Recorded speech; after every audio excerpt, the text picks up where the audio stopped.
Good morning. It's a pleasure to be here with you all today. My name is Liz Briggs, and I'm a nurse. I've been an LPN for almost 20 years. I'm also an FPHA student at Eastern Washington University online. I also attend the University of South Florida in person, where I'm pursuing a Master of Science in Global Sustainability with a concentration in food sustainability and security. All of that is to say, I am a food nerd. I love food. I love growing it, cooking it, eating it, and composting this grass. At my house, I keep backyard quail in a rabbit hutch in the lanai. Don't tell my HOA. I also grow vegetables in the dirt and in hydroponics and aquaponics in my kitchen. Now, I've worked in healthcare for my entire adult life. I actually started as an EMT when I was 18 years old. And in that time, I've seen a lot. But one thing that has always held a particular interest for me is non-communicable diseases. And especially diabetes, heart disease, and obesity, the trifecta, right?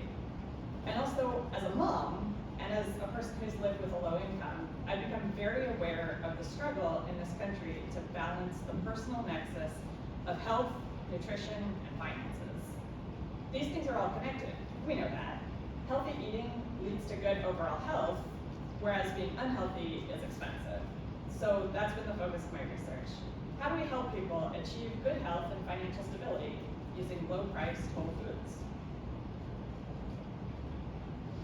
I've worked with black soldier fly larvae for several months.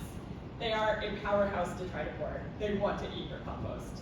And Americans have no shortage of food waste. Did you know that the USDA estimates that approximately 30 to 40% of food in this country is wasted? I bet some of you guys did. You're my public health warriors.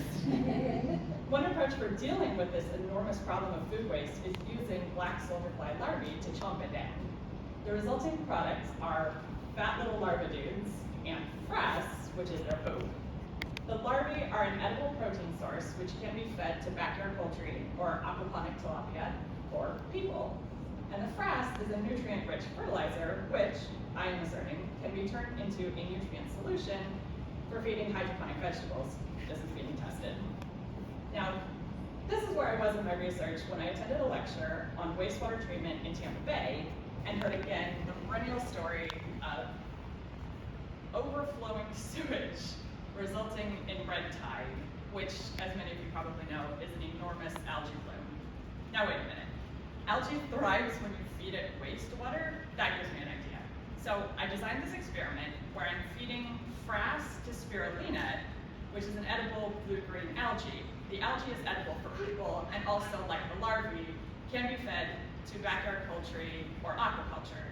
Specifically in the realm of aquaculture, it can be a food source for red cherry shrimp, a dwarf variety that you can grow on your kitchen counter.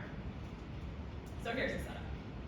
Food scraps get fed to the black soldier fly larvae, their frass gets fed to the spirulina gets fed to the shrimp, and my kids get stir-fry for dinner. Of course, that is several steps.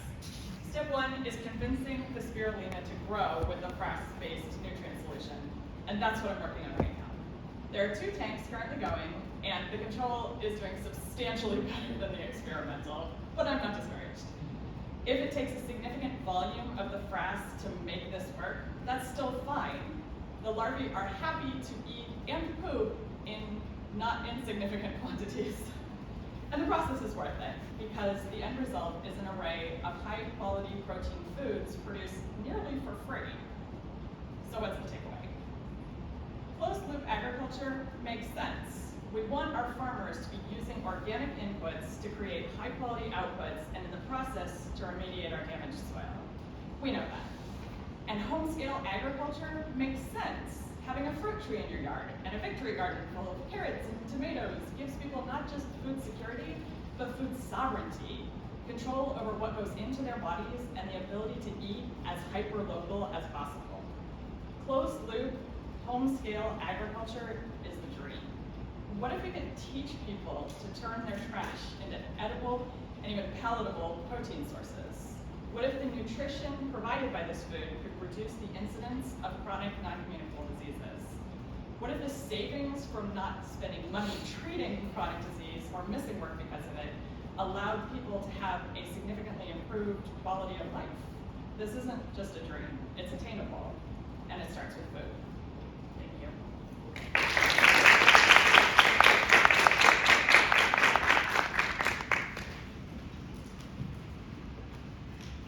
you so much for that. Did you guys enjoy that?